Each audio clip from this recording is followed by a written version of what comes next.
Fala, meus queridos e minhas queridas! Estamos aqui com mais uma aula de filosofia e ainda seguindo aquela ideia da filosofia com ambientalismo, com ecologia.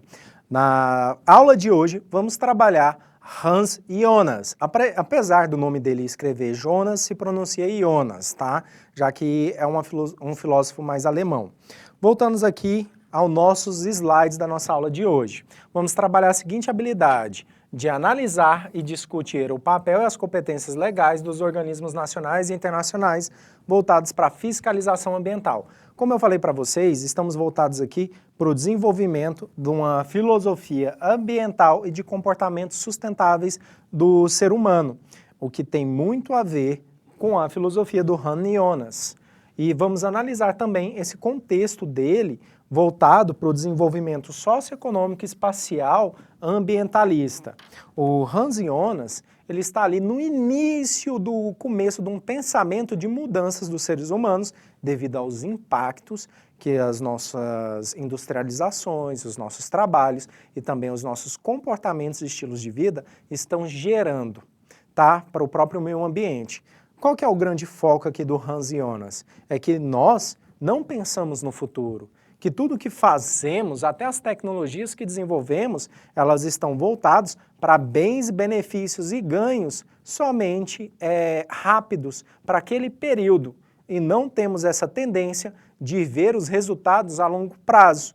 O que isso também está engajado nas questões dos riscos.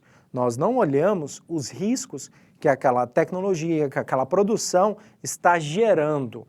E o Hans Jonas, lá na década de 70, ele vai fazer uma crítica. Ele vai estar dizendo, olha, o ser humano está vindo com esse hiperconsumismo, ou seja, ele está consumindo mais do que precisa. Ele está produzindo cada vez mais produtos além da sua necessidade e da sua realidade. E a gente vai estar consumindo isso, seja por ego, seja por um comportamento imposto, seja para manter alguma forma de status social. Eu vou trazer um exemplo fácil para vocês. Sabe aquele celular bonitinho que vocês têm? Pois é, o celular, vocês podem ver que a maioria de nós, no mínimo de 2 anos, no máximo de 5 anos, já estamos trocando, comprando um outro. Por quê? Vem tanta atualização que aquele meu celular ele não funciona mais, ele pesa. Ou porque surgiu um celular de uma marca melhor e eu quero. Ou eu não quero mais esse celular porque eu não consigo instalar a quantidade de aplicativos que eu quero e que a maioria das vezes não é necessário para a nossa vida. Ou você está ali com ele só por modismo. Agora, você já parou para pensar aonde você descarta esse seu celular antigo? Aonde vai parar essas peças, esses produtos eletrônicos? Não. Pois é, ele está indo para o meio ambiente, ele está sendo reciclado, ele está sendo reutilizado, a gente não tem essa preocupação. Só queremos consumir aquele produto. Muitas vezes, aquele produto ele nem tem a necessidade de ser comprado, de ser adquirido. E a gente pega ele por conta dessa prática do hiperconsumismo. Então, assim, vamos gerando mais lixo, vamos gerando cada vez mais depósitos de lixo, vamos jogando esse produto no meio ambiente sem se preocupar como ele vai afetar a vida dos outros animais, como ele vai afetar a vida dos outros seres vivos. Então não temos essa preocupação a longo prazo. Um exemplo disso é a própria produção de plástico. Tem um monte de garrafinhas PETs aí que constantemente são feitas, mas não nos preocupamos em como elas estão sendo recicladas ou aonde elas vão parar no final das contas. Sem mencionar, a gente nem se preocupa muito sobre o destino final do lixo, o que acontece com ele. E um grande exemplo é que estamos tendo cada vez mais aumento de garrafinhas PETs ou do próprio plástico no mar, afetando a vida marinha e o desenvolvimento dos seres vivos marinhos. Tá vendo? Como uma coisa vai gerando a outra, como esse nosso comportamento de produção em massa de lixo vai afetando o meio ambiente e outra. Isso vai retornar para a gente. Quando algum animal ele é extinto, de forma direta ou indireta, vai afetar a nossa vida. Tudo que fazemos ao meio ambiente volta para a gente. Se estamos cuidando, preservando ali dele, vamos ter esse retorno. Se estamos depredando, estamos dificultando a vida de outros seres, vamos ter um retorno negativo também. Porque tudo ali tem uma finalidade, tem uma função. Certo? Voltando aqui nas ideias do Hans Jonas. Ele é um filósofo alemão, publicou em 1979 a obra dele, O Princípio da Responsabilidade. Essa responsabilidade que o ser humano tem com todos os outros seres vivos. Então aqui é a responsabilidade que temos da nossa ação, do nosso desenvolvimento de uma civilização tecnológica e os impactos da mesma para com os outros seres vivos. Então ele vai fazer uma crítica que até hoje é moderna. E ele é considerado também um filósofo antropocêntrico. Ele é considerado um filósofo contra as ideias antropocêntricas. Professor, mas o que seria esse antropocentrismo? Simples. Por Han Jonas, tanto a filosofia como esse desenvolvimento da civilização tecnológica só está voltada para os interesses dos seres humanos. Eu, homem, sou o centro do universo. Eu, ser humano, sou o centro de tudo. Então, nós temos uma tendência de nos colocar como superiores, mais importantes que toda e qualquer outra forma de vida na natureza, tá? Voltando aqui. Então, Han Jonas, ele vai fazer essa crítica. Ele vai falar que o ser humano, ele não é o centro do universo, ele não é o centro das atenções, ele não é melhor que os outros animais. Aí ele vai trazer essa reflexão sobre investigação de um tratado de fundamentos éticos que equivalem à preservação do meio ambiente. O que o Han Jonas está dizendo? Que aqui a gente precisa ter um imperativo categórico. Lembra aquela ideia do Kant? Pois é, só que a ideia do Kant é valorizada na ação humana para com outro homem. O Han Jonas, ele está fazendo o contrário. Ele está dizendo que a nossa ação ética deve ser voltada para com o homem, com todos e qualquer outros seres vivos do planeta. Então, nossa responsabilidade, nossa ação deve levar em consideração todo e qualquer tipo de vida, desde a plantinha, da árvore, aos seres animais, né? Aos animais em si. Então, essa crítica dele também está relacionada que devemos levar em consideração a capacidade do ser humano continuar existindo no planeta. Ele vai falar que a ação do ser humano é enfocar somente no pensamento do desenvolvimento técnico. Como assim? Estamos preocupados em desenvolver técnicas, novas formas de trabalho, novas formas de melhorar e facilitar nossa vida, novas formas de produtos, só porque esse produto tem uma câmera melhor que a outra. Tá vendo? A gente está mais preocupado nisso, nessas coisas mediatas, nessas coisas materiais, só por aqui e agora, mas a gente não está preocupado e nem se responsabilizando nos impactos que estamos causando na geração futura, nos impactos que estamos causando no meio ambiente que vivemos, tá? É isso que ele está falando, essa é a grande crítica dele. Voltando aqui, então, a gente age sem se preocupar com as nossas consequências e as nossas ações e os impactos deles. Então, Han Jonas, ele está dizendo, peraí, eu, ser humano, quando estou fazendo um desenvolvimento dessa técnica, eu tenho que levar em conta o que ela serve para o futuro. Olha aqui nessa imagem que eu retirei da Veja Abril para vocês. Olha o tanto de poluição que está tendo nessa cidade, tá? Tá vendo que a gente mal está enxergando os prédios? Aqui, ó, já tem uma cortina espessa só de poluição, que está tampando até a visão. Isso por conta de quê? Do grandes indústrias, dos grandes poluidores, do grande número de carros que temos ali naquela sociedade. E isso não foi do dia para a noite, foi o quê? Algo feito a longo prazo, porque o ser humano não estava se preocupando com as consequências desse tipo de ação até o futuro e para gerações futuras. Aí o Han Jonas, ele acaba dizendo que devemos perceber que as nossas ações provocam danos ao planeta. E se esse dano ele é constantemente aplicado em grande escala e durante muito tempo, ele pode se tornar irreversível. E quando atingirem um determinado ponto, sempre vamos ser afetados de forma direta ou indireta. O ser humano vai colher isso. O ser humano vai ter esse problema batendo na porta dele. Não vai afetar mais os outros seres vivos, mas o próprio ser humano e a capacidade do ser humano de dar continuidade à vida da sua espécie aqui no planeta. Então, a ética do Han Jonas é que devemos mudar o hábito de destruição do ser humano e construir cada vez mais de valores em que levam em consideração a nossa relação com os outros tipos de seres vivos. Então, Então essas práticas predatórias que temos, essas práticas de desmatamento, elas devem ser modificadas, deve ter essa conscientização, tá? Os Han Jonas, ele está vendo o planeta inteiro, não só como o lar do ser humano, mas como o lar de todo e qualquer ser vivo, e que todos nós devemos ter um equilíbrio aí. Eu acredito que vocês já devem ter visto vídeos nas plataformas digitais, ou até mesmo em telejornais, sobre animais selvagens que estão entrando em cidades. Só que a realidade não é os animais que estão entrando nas cidades, somos nós, seres humanos, que estamos invadindo o habitat deles. Estamos cada vez mais num crescimento desenfreado e desplanejado, no qual vamos invadindo o meio ambiente, o habitat de vida desses animais. E vamos aí competir nesses espaços. E eles ainda, para tentar se manter, sobreviver, vai arrumar uma outra forma ali, seja de alimentação ou de hábitos. Como eu disse para vocês, uma hora ou outra, isso vai trazer uma consequência devido às nossas ações, principalmente a longo prazo. Voltando aqui. Então, o Hans Jonas, ele fala que é necessário uma conscientização de um povo descentralizado de sua relação com a natureza. Por quê?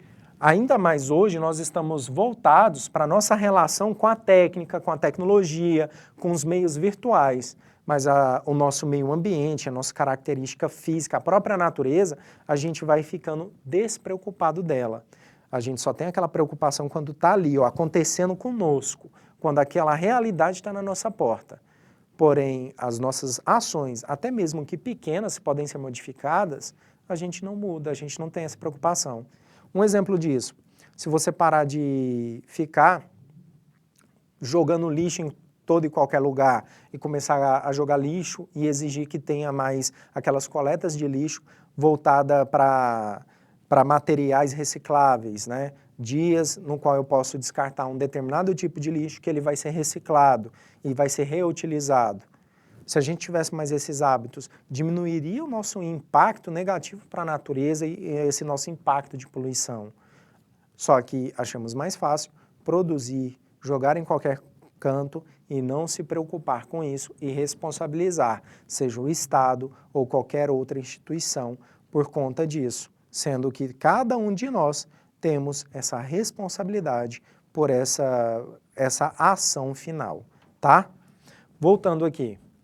Então, por Hans Jonas, devemos retomar, debater e aplicar essas ideias e práticas voltadas para o ambientalismo. E temos todos nós temos uma responsabilidade para segurar a existência da vida no planeta. Ou seja, temos uma responsabilidade sobre o que está acontecendo com o planeta. Está vendo que essa responsabilidade não é de um governo, não é de uma instituição, mas é de todo e qualquer indivíduo. Então, a técnica moderna que estamos cada vez mais desempenhados e ela está sendo produzida sempre em grande escala, gerando assim poluição desnecessária, tá? Devemos também ter um autocontrole sobre essas técnicas que eu estou fazendo. Elas são realmente necessárias? Pô, estou modificando esse tipo aqui, vendendo um produto mais caro, somente para atender um status quo, um ego de alguém. Então, devemos mudar essas exigências de consumo exagerado para manter um sistema econômico, para manter, como eu falei para vocês, essa questão de ego. Devemos sempre estar analisando isso a longo prazo, tá? Então, o ser humano, ele sempre tem que colocar as suas ações e os impactos da mesma em prol das outras formas de vida, principalmente para que não levamos assim à extinção das outras formas de vida e, em consequência, levarmos e chegarmos na nossa. Aí ele faz essa crítica à ética tradicional antropocêntrica, no qual essa ética antropocêntrica só valoriza o ser humano e outro ser humano como digno de lei, como digno de mudança de hábitos. Por exemplo, eu só vou seguir determinada lei se ela for infligir a vida de outra pessoa. Eu só vou mudar esse meu hábito se esse meu hábito estiver atrapalhando a vida de outra pessoa. Está vendo que a gente não está pensando nos animais, não está pensando nas árvores, não está pensando nos seres vivos do nosso planeta? Então, logo assim, não estamos pensando também na nossa possibilidade de existência. A gente fica apostando tudo na tecnologia. Pô, até lá o ser humano já inventou uma tecnologia para habitar em outro planeta. Pô, o ser humano até lá já conseguiu fazer uma espaçonave parecendo uma Arca de Noé para ir de uma dimensão para outra. Tá vendo? A gente fica imaginando e até apostando em esperanças numa tecnologia de forma ficcional, ao invés de termos ações e práticas fáceis, rápidas, úteis, pro agora, visando o melhoramento do futuro. Simples? Voltando aqui. Então, o Hans Jonas, ele questiona esse agir humano em relação à biodiversidade, a várias formas de vida. E nessa nova ética dele, ele pega e fala, olha, é necessário que a gente tenha algo objetivo, a ação que eu posso mudar agora, o que eu posso fazer agora para melhorar a condição de vida no planeta e aquela minha ação particular que vai ajudar toda e qualquer pessoa no universo. E ora, uma ação subjetiva. Como eu posso influenciar essas outras pessoas? Como essa minha ação de forma vai melhorar ou vai beneficiar os outros seres vivos? Quais são os tipos de ação? Olha só, agora eu estou refletindo. Eu vou refletir sobre quais tipos de comportamento, de ações eu posso ter. Então, subjetiva é nisso, uma ação levando a outra.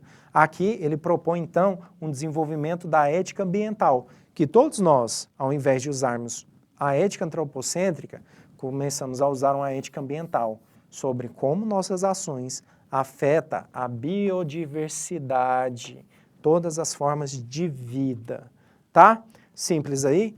Temos até uma imagem aqui das poluições dos seres humanos, como afetam os animais, tanto os marinhos como outros. E como eu falei para vocês, essa preocupação do ser humano voltado somente nele mesmo vai, em algum momento, trazer problemas para gerações futuras. E aqui temos um modelo do tipo de pensamento do Hans Jonas, dessa ética dele. Então, o ser humano, ele vai ter que orientar a sua ação e visando e se indagando sobre as consequências esperadas e as consequências inesperadas daquela ação, daquele produto, daquele serviço. E se aquele tipo de felicidade ela é só imediatista ou se ela pode ser amplificada, ela realmente vai melhorar toda a sociedade e toda a forma de vida. E se essas implicações, essas consequências inesperadas, como elas afetam a natureza, tanto as inesperadas como esperadas, e elas provocam algum temor, lembrando, o ser humano, ele age muito pelo temor, mas não pelo o medo em si. Então, quais são as ameaças que essa minha ação e que essa felicidade imediata ou até mesmo prolongada pode provocar a vida do ser humano e as ameaças futuras que ela pode provocar as outras formas de vida além do ser humano. E como elas estão voltadas para a nossa responsabilidade de comportamento e a nossa responsabilidade para a geração futura, na garantia da vida, do futuro delas e de uma vida autêntica, uma vida do ser humano mais baseada em coisas boas, em ter uma ação, uma conduta preocupado mais com a biodiversidade. Aqui, o próprio Hans Jonas, ele vai falar que a gente deve cuidar tanto das nossas questões naturais como de toda a humanidade, e assim, cada um de nós somos responsáveis por todos esses hábitos e devemos apreciar e desenvolver essa prática de reflexão e essa prática de ação, tanto ao cuidarmos nós um dos outros, como nós da própria natureza, dessa biodiversidade. Assim, tendo o mundo inteiro, o meio ambiente, como uma propriedade, como um bem inalienável, nossa, tá difícil, perdão, como um bem insubstituível, melhor, ó, como um bem insubstituível para a humanidade, porque é o próprio patrimônio dela. Me acompanha aqui. Então, temos essa ideia de que a própria natureza, ela acaba sendo um bem de toda a humanidade. E a partir disso, ela é insubstituível e todas as nossas ações são recorrentes a ela. Lembra que eu falei para vocês que o ser humano ele deposita muitas ideias e muitas esperanças, né, na tecnologia e que essa tecnologia, essas evoluções técnicas vão nos salvar? Um exemplo disso podemos ter os próprios cientistas brasileiros que começaram a desenvolver carne em laboratório. Olha a ideia, hein? Tem um lado positivo e o negativo? Tem. Se eles realmente conseguirem, vamos ver que vai diminuir a necessidade de criação de pastos e desmatamentos por conta dessa carne. Então, mas o que devemos ver aqui?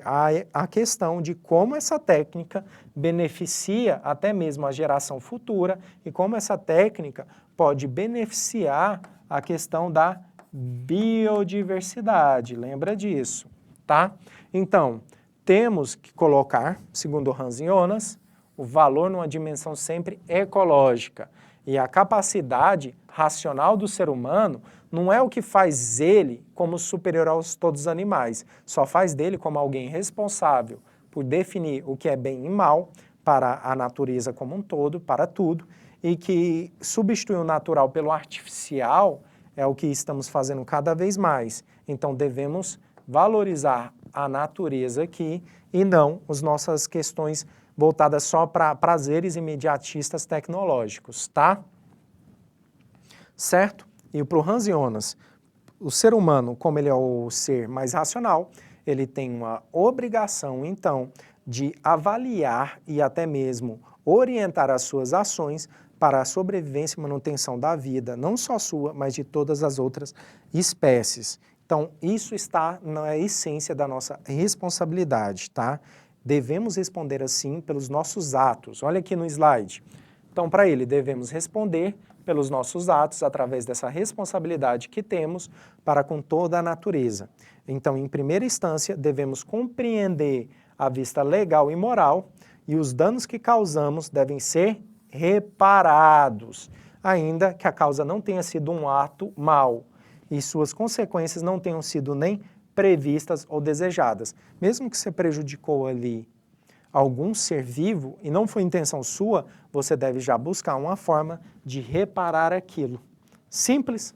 Ficou mais simples aí a ideia dele e essa ética, porque essa ética dele não valoriza só o ser humano, mas toda a biodiversidade? É fácil. Então, o ser humano, a partir de agora, vai começar a se preocupar não somente consigo e com o outro seu semelhante, mas com todos os seres vivos. Então, tente mudar aqueles seus hábitos que podem gerar poluição, tente procurar também saber aonde você deve jogar fora, seja aqueles produtos ou materiais técnicos, tecnológicos que não te têm mais serventia, para não gerar essa poluição e não vir também afetar outras formas de vida. Terminamos nossa aula por aqui, espero que vocês tenham gostado. O texto se encontra na página 306 e quero que vocês façam a atividade da página 310. Então, tchau, tchau e até a próxima.